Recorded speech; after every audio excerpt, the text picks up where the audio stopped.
Something in you knows more than you do, and when it can't reach you any other way, it sends anxiety. There was a woman walking home from a party one night in the company of friends when a horse-drawn cab came trotting up behind the group. The others stepped aside without thinking. She could not. Something in her body locked.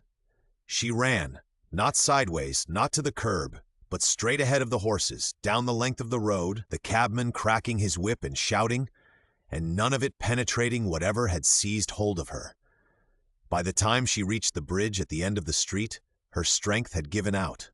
She was so consumed with terror that, had strangers not grabbed her, she would have thrown herself into the river to escape the ordinary sound of hooves on cobblestone. This was not a fragile woman. Months earlier, she had been in St. Petersburg on a January morning when soldiers opened fire on a crowd. People fell dead beside her, and she felt, remarkably, almost nothing. She found a gate, slipped into a courtyard, made her way out. Afterward, she reported feeling well, better than usual even. The massacre left no trace. The horse and cab nearly destroyed her. That mismatch is not a curiosity. It is the entire question. The bullets belonged to the world she could see clearly. Danger in the daylight, something with a shape and a source. The horses were something else. They landed somewhere older, somewhere her conscious mind, the part of her that makes plans, checks its phone, and tries to stay in control, had no access to. Whatever was triggered that night had been waiting a long time. It had a form. It had a pulse. It had already decided, years before she came to that bridge, what the sound of hooves meant. She had no idea. That was the point. The reaction came first. The understanding, if it came at all, came long after. This is how it goes with anxiety. Not all anxiety. Some fear is useful, calibrated, proportionate, but the kind that lands in you before your thinking mind has time to explain it, the kind that swamps the conscious eye and replaces it with something older and more insistent, the kind that makes you run from a cab while standing calm in a revolution. That kind is not useless noise. That kind is a message from somewhere below the part of you that knows how to explain things. The question is what it's trying to say. And the first step toward that answer is accepting that it's saying something at all. If the terror wasn't about the horses, what was it about? And whatever it was, it already had a name, it had a body. It had been waiting for exactly the right sound to come out. What she had accumulated over the years between the childhood carriage accident and that midnight bridge was not a memory. It was an old wound that had grown its own voice. That wound didn't store itself as a thought she could retrieve and examine. It stored itself in the body, in the specific frequency of hoofbeats, in the particular pitch of a whip's crack, in the split-second sensation of motion coming from behind. The inner counterweight had been building. Quietly, invisibly, the way a ship's ballast fills on one side when the load shifts, and when that sound matched the wound's signature, the whole stored weight released at once. The conscious I, the part that makes plans and manages the situation, became an afterthought. Something with a much older and more urgent claim stepped into the driver's seat. This is what an old wound that has grown its own voice actually does. It doesn't stay dormant indefinitely. It waits. It waits for a match, not for a catastrophe, not for danger proportionate to the original injury, but for a frequency that resonates with the original wound's shape. That's why the bullets had no power over her. The part of her operating beneath the surface had no stored charge associated with soldiers or gunfire.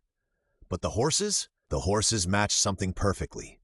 And when the match is made, the body responds with the full force of the original experience, not the diluted present moment version, but the one that was recorded first, at its most overwhelming, before she had any capacity to contain or interpret it. This is the mechanism. Fright reaches through the body before reason can intervene. It activates the sympathetic nervous system. The heart begins to pound, muscular tension builds throughout the frame, attention narrows to a single point. The conscious I doesn't disappear, but it is shoved to the margin. It becomes a diminished version of itself, capable only of registering what the awakened wound permits. The woman running in front of the horses was not fully present on that bridge. She was inside an earlier moment. A gorge, a bolting carriage, a coachman jumping, a 7-year-old girl who barely made it out. Time had collapsed. The present was only the surface. Underneath, something much older was driving. And for a very long time afterward, long after the event recedes, long after the body calms and the knees stop shaking, the wound retains what might be called a particular sensitivity. A child who was once badly bitten by a dog will shriek at the sight of a dog in the distance. Someone who received terrible news by phone will forever open mail with a faint dread. The wound teaches the body which stimuli to treat as warnings. Weak versions of the original trigger can reactivate the full force of the original charge. This is not irrationality. This is the inner life insisting that certain experiences are not yet resolved. Now consider the woman who convinced herself that her weeks of escalating anxiety had a single clear cause. She had sinned by letting her teeth be extracted. She said this with great certainty. The reason felt real to her, but the reason was a screen, a surface explanation her mind could name and manage, placed over something it couldn't face. Beneath it, years of concealment, a secret child, a man she wanted to marry and feared losing, the constant dread that her past would surface and destroy everything she was trying to build. The tooth extraction had merely displaced the effect from its actual source. The anxiety was entirely real. Its stated cause was entirely false. The body had been holding something the conscious mind refused to hold, and when the pressure became great enough, it erupted through the nearest available opening. A dental procedure that on its own should have caused nothing more than discomfort. This is what the old view of anxiety missed entirely. The old approach, the advice, the reassurance, the brisk insistence that the symptom was only psychological and therefore trivial, treated the signal as the disease. It tried to knock down the alarm without asking what the alarm was pointing toward. But the cause of the illness is not removed when the symptom is suppressed.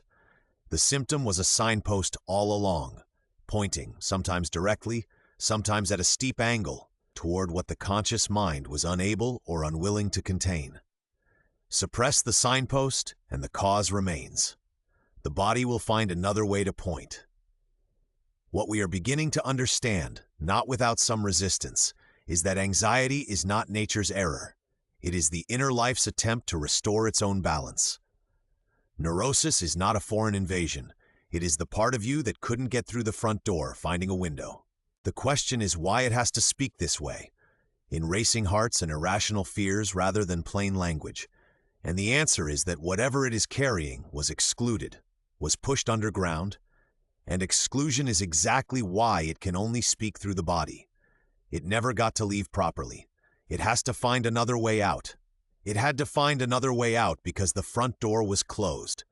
Not slammed, just quietly, persistently, efficiently shut. This is what modern life is very good at. We build lives that run on management. We get organized, we get effective, we get through the day, and in doing so we become, without ever deciding to, one-sided. Certain experiences get handled, filed, set aside. Certain feelings get noted and moved past. Certain questions never quite get asked because the day already has too many answers to produce. The part of you operating beneath the surface accepts none of this permanently. It doesn't receive the memo that this particular feeling was inconvenient and has been tabled. It just fills up.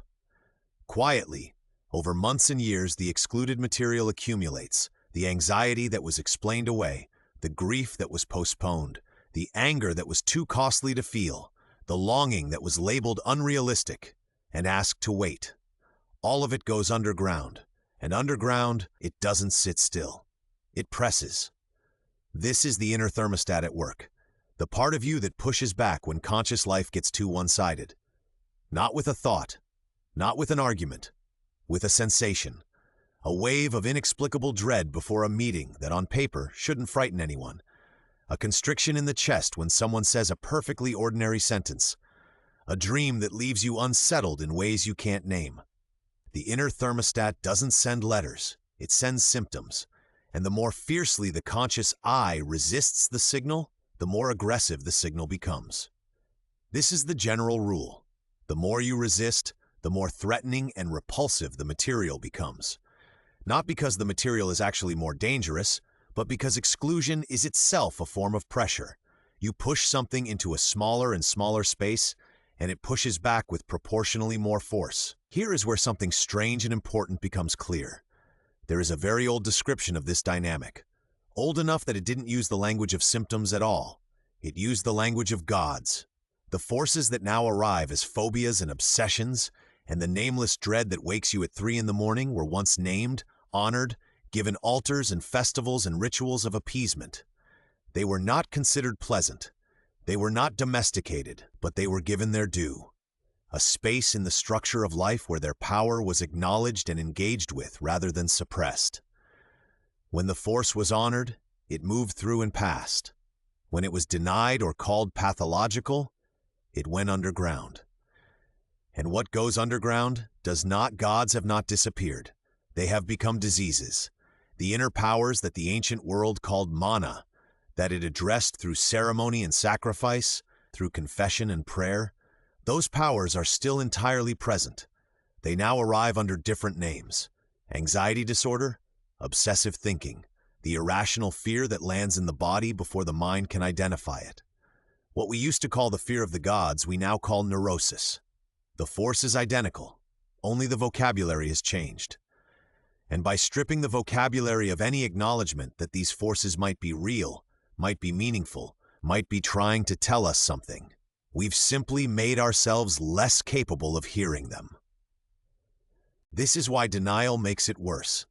If you refuse to acknowledge the existence of the pressurized material, if you insist that you are rational, that you are in control, that there is no part of you operating on a frequency you can't access consciously, then when the material erupts, you can't understand it.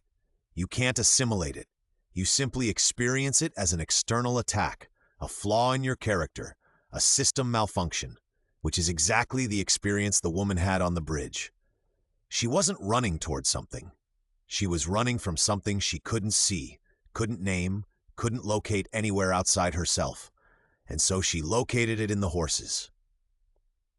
That is the split in the house, fully activated, one room in complete panic while the rest of the house has no idea why. A piece of experience has gone underground and started living its own life, and it is sending smoke signals through the body. And the smoke keeps getting denser until someone is willing to open the door to the room and ask what's burning. The anxiety is not the fire. The anxiety is the smoke.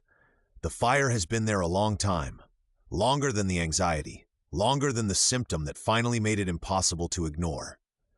The whole task, the strange, counterintuitive, uncomfortable task, is not to extinguish the smoke, but to find the fire. Not to silence the signal, but to follow it. Following it is the part no one wants to hear, because following it means moving toward the anxiety rather than away from it, and every instinct says otherwise. Every instinct says explain it, suppress it, outrun it, wait for it to pass. And sometimes those strategies work. Sometimes the anxiety passes and leaves no trace. But when it keeps returning, when it is disproportionate to anything visible in front of you, when it arrives in the body before the thinking mind has even registered the trigger, then suppression is not a solution. It is a postponement. The pressure is still there. You've just added more effort to the already full house. The practice is simple, even if it isn't easy. When anxiety arrives, instead of moving away from it, stop. Don't explain it yet. Don't reach for the nearest plausible cause. Just notice for a moment what your body is actually doing. The tightness in the chest, the shortness of breath, the specific texture of the dread, whether it sits in the stomach or the throat, whether it feels like waiting for something to fall or like something has already fallen and you haven't looked down yet. Give it that much. Let it be what it is, without argument. Then ask a question. Not a diagnostic question, not a question with a correct answer, just an open one. If this feeling were trying to tell me something, what would it say? What does it remind me of? What is it protecting me from facing? Write down what comes: images, memories, half-formed fears that have no logical justification. A face, a conversation from 6 months ago that you told yourself you'd gotten past. Don't edit. Don't argue with what appears. The part of you operating beneath the surface does not speak in logical propositions. It speaks in impressions and associations and things that barely have names yet. Give those nameless things a little room to finish their sentence. Think of the woman whose daily depression left her weeping over, apparently, an ache in her arm. Her mind had offered her a cause she could manage. The cause was a screen, something placeable, something small enough to hold. Under it, a love affair that wasn't going where she needed it to go, a grief that had nowhere to be put, a worry she had been carrying in silence for months. The moment someone simply asked what was really happening, the real thing came out. It had been right there, but it needed someone, including herself, to be willing to look under the explanation. This is the practice. Hold your explanations loosely. When the anxiety keeps returning despite the explanation, ask whether the explanation is the thing itself or a stand-in. The stand-in is always something manageable. The real source is almost always something you've been avoiding, something that doesn't yet have a place in the version of yourself you've been presenting to the world. There is another story about a man so consumed by an irrational fear of cancer that every sensation in his body became an omen. Every visit to the doctor offered a brief reprieve, and then the fear returned. What was asked of him was simply this: take the obsession seriously. Not as a medical fact, but as a diagnostic statement, a message from the part of him that couldn't communicate any other way, a signal worth treating as intelligent and purposive rather than absurd. His dreams became the root in. Not medical facts, images, feelings, the shape of a life he had constructed around avoidance. The fear wasn't about cancer.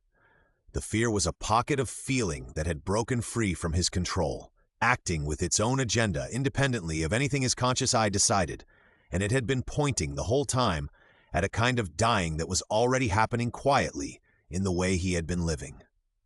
And there was a woman whose anxiety arrived as a relentless, tormenting thought that the people she loved were in danger. It wouldn't leave. It had no visible source. But the dream that came to her told a different story. Behind the tormenting figures, the dream revealed something unexpected: disguised artists, a silenced creative capacity that she had locked away years earlier, unable to give it value, unable to justify it, and which had been trying to get her attention the only way it could. When she turned toward the anxiety and asked what it wanted from her, it began to transform. The bridge between what she knew and what she had been refusing to know, the bridge the inner life can build only when you stop fighting long enough to hear what the anxiety carries, opened. Not because she forced it, because she stopped blocking it. This is what it means to treat anxiety as a signal, not a red alert requiring immediate suppression, not a character flaw to be corrected, not useless noise. A message from the part of you operating beneath the surface that something in the structure of your life has been waiting for your attention. The slow work of becoming who you actually are, not who fear made you, not the version assembled under pressure, only becomes possible when you stop running from what has been trying to reach you. What has been trying to reach you was never noise. It was never a malfunction. The inner life does not waste energy on signals that have nothing to say. What arrived, in the racing heart, the irrational dread, the fear that attaches to a cab when it should have attached to a revolution, the obsession that lands in the body before the mind can name it, arrived because something in the totality of who you are was out of balance, and the inner thermostat was doing exactly what it was built to do. The symptom was not the disease. The symptom was the signpost. The anxiety you have been trying to silence was never your enemy. It was the only language available to the part of you that got locked out of the conversation. The move, the actual practicable move, is to turn toward it. Let the emotional state be your starting point instead of something to override. Ask what it's carrying. Bring what you find toward the light, not away from it. Because the conscious realization of what the anxiety was pointing toward has its own power. Not the power to make the anxiety disappear forever, but the power to make it legible and therefore bearable, and eventually, over time, transformative. In one of the oldest written accounts of this experience, there is an image of a figure walking ahead of a wall of fire, singed hair, hoarse voice, stammering warnings that no one around them believes. Not because the fire isn't real, because they haven't seen it yet. The figure bears the mark of what is coming before anyone else has felt the heat. The anxiety you carry is something like that mark. It arrived before the fire was visible. It knew something before the rest of you had words for it. The question is not how to make it stop. The question is what it has been trying to say, what it has always been trying to say, before you had the language, before the rest of the world caught up, before you knew enough to listen.